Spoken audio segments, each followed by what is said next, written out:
evening/morning at this point. But if I don't get this out now, I probably won't get it out this week. I've got a lot going on. But let me make sure that you can hear me before I dive into the content for today. Great, I can hear myself. All right. Hello, welcome. Thank you so much for joining. My name is Cassandra, aka the Prosperous Heart, and I am passionate about empowering people just like you, and by helping to break tech things down into easy to understand bite-sized pieces. Now, I'm a software engineer. I am a digital marketer. I am a community manager. I've held a lot of titles. But in most of my career, I have not seen a lot of really great requirements documentation. And when you are working with a customer, you first of all, you need to make sure you're having a good communication, make sure everybody's on the same page, but you also need to make sure that your documentation is as pristine as possible, especially if they are paying you. And if they're paying you and you don't have documentation showing that you had a discussion or that they signed off on something, that can be really problematic and can potentially even be breaking some legal contracts. So, what did I decide to do? Well, I wanted to support my team. I wanted to support my students. I wanted to, improve my own knowledge in making sure that my own software engineering creations were just more in line with best practices and could, um, just help things move along. So this video is kind of along those lines. So let me go ahead and share why am I sharing this video today. So as I mentioned, I give you a little bit of background about me and why I'm sharing this information, just a scotch. But basically, the content of today's video is kind of my homework. So, as I mentioned, I am working through learning best practices for scoping and requirements creation, and I'm doing that through Cornell's Systems Design Certification course. Now, I've already completed their defining scope class, and I gave a couple of trainings on that already. So, if you were to go to this website right here, so prosperousheart.com/systems design, you will see that information. You'll see the 2 videos that I've done already, the resources that I provided in at least one of them, and all of that. So if you go to this website, that prior training stuff will be on there. If you don't want to deal with that, or if you just prefer a little hands-on, I am going to be hosting a workshop very soon on this topic. So if you have an idea or if you're looking to try and get more documentation about around something you're already working on, then let me know, and we can talk about if that workshop is going to be supporting your efforts, or if maybe my mentorship program would be better suited for your needs. Okay, so that being said, like I said, I'm going through these classes and I finished the scoping one. The current class I'm taking of that certification is defining requirements. It is absolutely fascinating and I cannot wait to share what I've been learning with my students. However, in today's video, I'm going to be sharing the homework piece of just one of the implementations. I'm going to show you a little bit about that build up in case you haven't seen any of the prior trainings. Now, in order to complete these classes, I also had to have a proof of concept or a POC. And, in my day job, um, I'm mostly, most of my work is focused on establishing and implementing development standards across several teams and things like that. So I unfortunately don't currently have a lot of time to actually write code. However, in my personal life, I have a wonderful volunteer group where we are part of a community garden. And in this community garden, not only are we growing food for local food pantries, but we are a community, and there's a lot of things that happen, right? There's chores and there's teams and things that we're supposed to do around the garden to help make sure that the garden is healthy, and we are feeding people and all that. And so as I've been going through the program myself, I've been seeing ways that we could potentially optimize it, maybe make it a little bit more fresh, easier to connect with people, easier to do gardening. And I've been thinking about this all year, right? So this is what I've decided to use as I'm going through this entire course, entire certification with Cornell. And so I wanted to do that because number one, again, it's going to help new gardeners.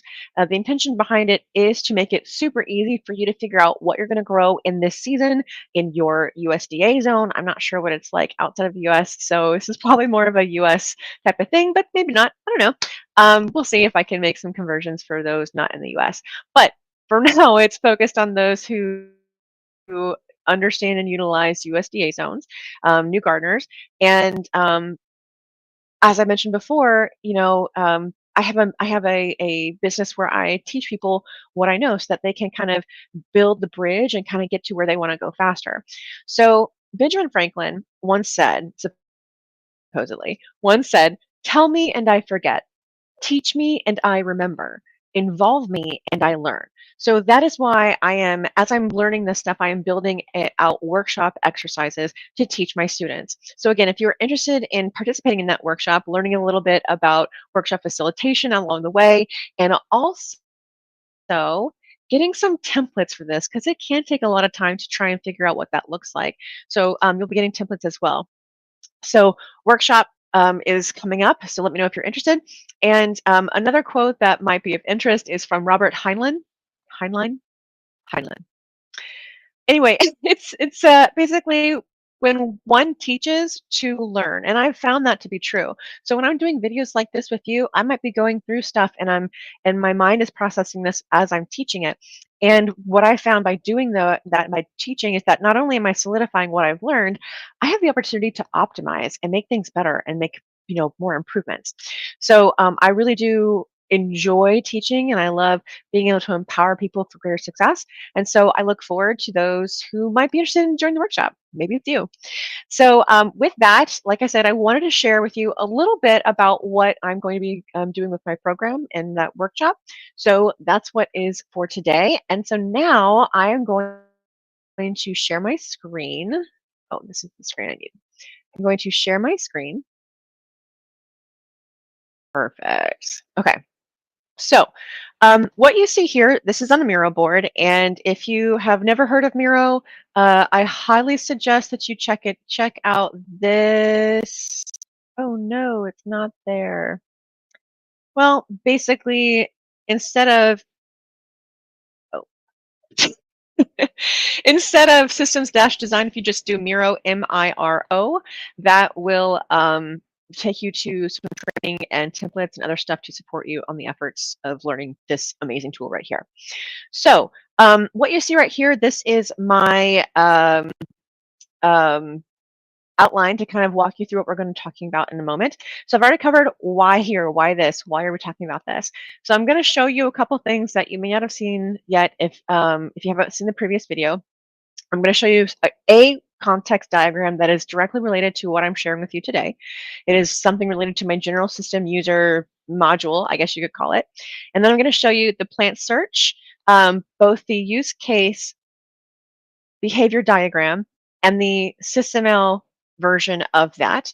And then I'm going to actually take you through the SysML for plant filter, which is almost a copy paste of the UCBD with just some slight changes. So let's talk about the context diagram. So this is the context diagram for the general system user. I've already gone through this training. I'm not going to explain exactly how this is built, but you'll see that there are things the general system user can do, such as providing their USDA zone or searching for a plant or providing feedback, right? And so from here, this context diagram was leveraged when building use cases and thus the use case behavior diagram. So let's go ahead and go on to the plant search. Actually, the plant search that you see here, this is extended by the ability to search for companion plants as well as based on specific criteria, which would allow for filtering. That's how that extends and all of that good stuff. So all of those pieces, along with some other things that I'm not covering today, were leveraged when building out this. So this is a use case behavior diagram for my general user plant search function. You'll see that there is a use case name, so general user searches for plant. The initial conditions are the things that have to be in place or have happened in order to make this work. And then you've got your three interactions or your actors in a way. What first one, your primary actor is the one that usually initiates it, it's the trigger. Then you've got your system, and then any other actors or interaction elements that might be involved. So from here, you'll see that for the search for the plants, any user has access to this, and this happens when they engage with the search function. So I personally see it as, I imagine like either an app like this or a browser or something, and there's like a little spyglass with a plant or something. Well, first of all, when you're doing system requirements like this, you don't really want to be that specific because they're very much more general, and I'll go into more about this with my students. But for now, that's just how I see it. And so those are the conditions: is the user accesses that plant search function. So the very first trigger is that the system user engages the search plant component. Whatever that looks like, however that interaction looks like, they engage with that search component. Then the system, which is the first requirement of this use case, is that the system shall display the plant list view in the same state the user last searched for a plant with. So that could be maybe they searched for a particular plant name, or maybe they did some filtering. However they last left it, that's how it's expected to come up. And that's the first requirement. Then the user provides a plant name. So again, in my head, I see a text field somewhere that they type in. But since this is a use case behavior diagram, you have to make it a functional requirement. Again, something I'll cover with my students. But a user provides the plant name here. Now, the reason why I have a little pin is because this plant search and the plant filtering, this is where they diverge. So prior to this, they're basically the same. The access to the filter or the search view for plants, things like that, is basically the same. So when searching, they provide a name, and then the system shall filter out all plants that do not at least partially match the search term. So maybe you're trying to search for a petunia. So if you do PET, anything with PET in that name should show up in that list, right? If there are no plants, then it'll give some type of message indicating that there are no plants with that search term that they're looking for. So now you've seen that there are 3 requirements from this use case behavior diagram. Now, why are they requirements? It's because it's the system. It's what the system is required to do in order for this to happen, right? So we now have 3 of those. Ending conditions are the things that basically like, what is your current status, right? What's happening? So in this one, there will be a paginated, whatever you want to pronounce it, list of plants that the user can then choose whether they click on it, or I'm not sure how, I assume click or tap from that list to learn more about. The user may also select the plant to learn more about it, right? By engaging the plant view. And then notes. So these are just things about that list that I want to be required. So it's going to be alphabetized. It's going to allow for searching for scientific names. Um, you know, all the stuff that you see on the screen. So that is the use case behavior diagram for the plant search. And if we go to the SysML for it, and actually, yes, if we go to SysML for it, this is what the SysML diagram looks like. So it's a little bit different. You can see that it has the same number of elements inside of the table there. So if you go back, yes, nope, that's filter, plant search.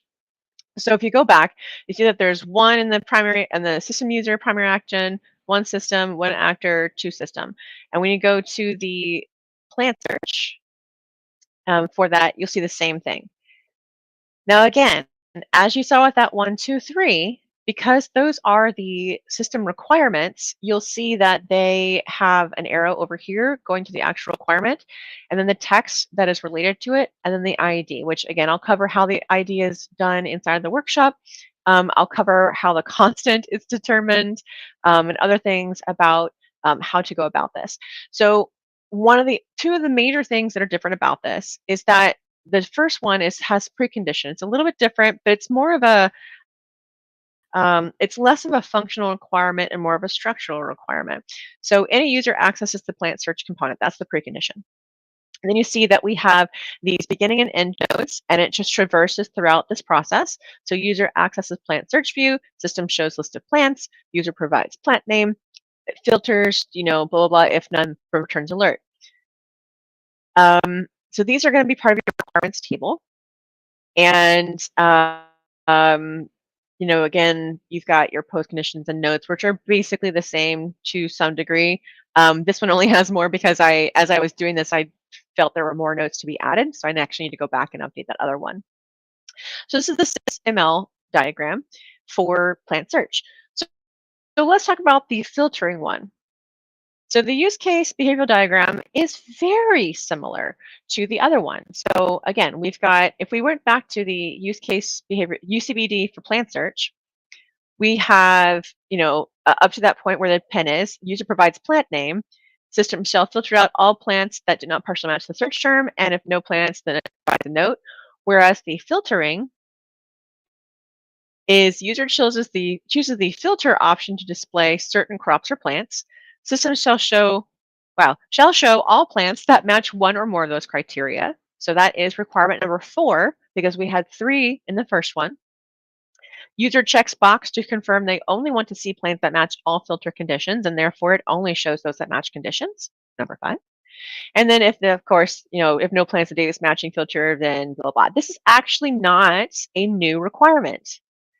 I'm going to actually inquire to my professor, but I'm pretty sure this would be a 3 because it's the same one, and you don't want anything competing or anything confusing.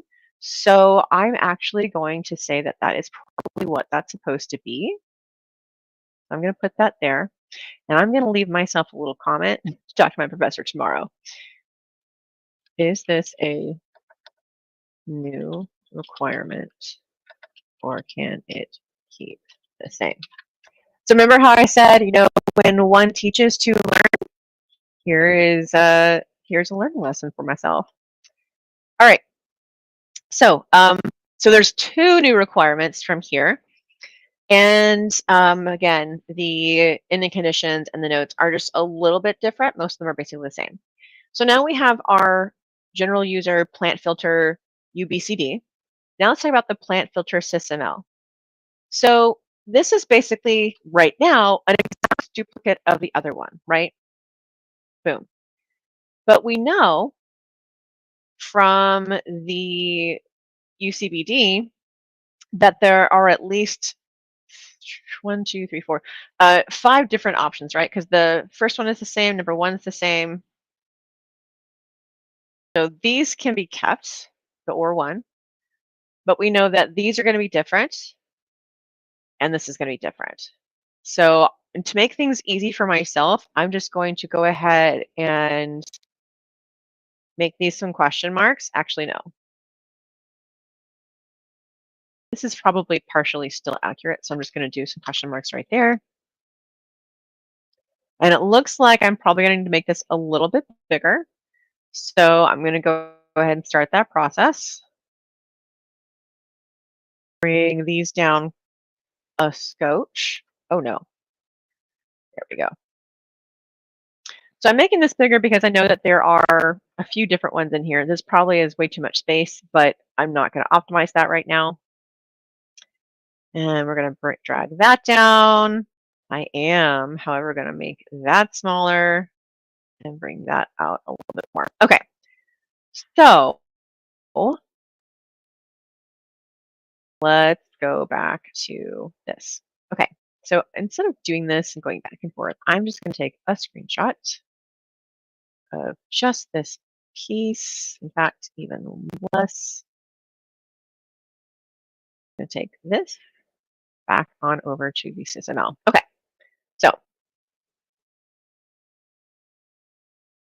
So we know that it has that same one, and then this one changes. This one shall show all plants. So we'll move this down. So this one stays the same. So we're going to keep that the way that it is. And this one is slightly different, right? A different search term, because we're not, while it does say filter to show plants that at least partially match the search text, that does not quite provide the same type of, in my opinion, the same type of clarity as if you're using the actual filters. So I'm going to go ahead and make this just those.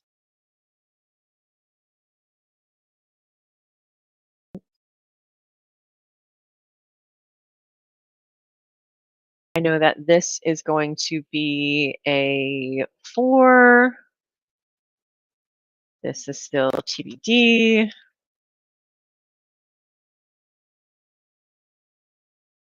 I know I'm going to have a 5.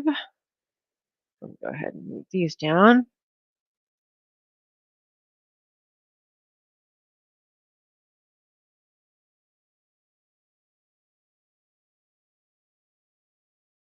And then I'm going to add a new shape.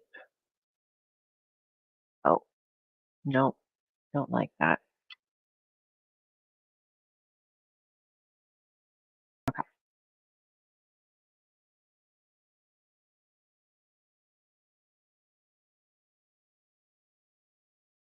And then this one.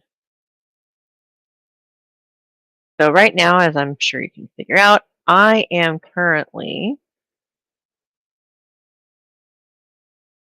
simply prepping the doc, right?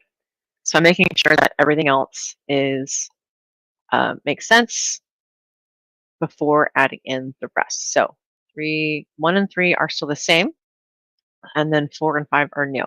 So I'm going to go ahead and go back to this and start copying this and moving it over. So we know that this one is that shall criteria right there. And this one is number 5.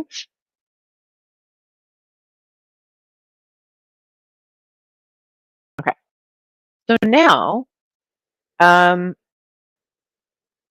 I'm not going to spend any time on this to finish this out, but I'm just giving you enough to see kind of how you would progress from use case behavioral diagram to your SysML.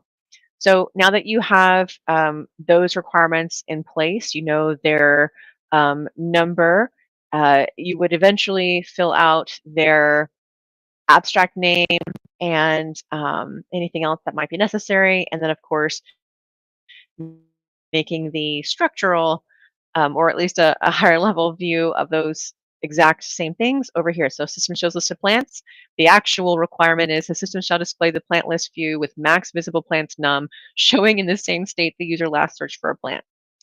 So that is, I think, actually, is that it? Is that all I want to share today? Yes, that's the end for today's session. So I did not go into everything because, again, I am going to be hosting a workshop, but they'll give you an idea. So if you have questions, would love to hear them. Thank you so much for watching. Hope you have a wonderful and prosperous rest of your day. Happy designing, happy coding, and I hope you have a wonderful, I just said that, wonderful rest of your day. Okay, bye.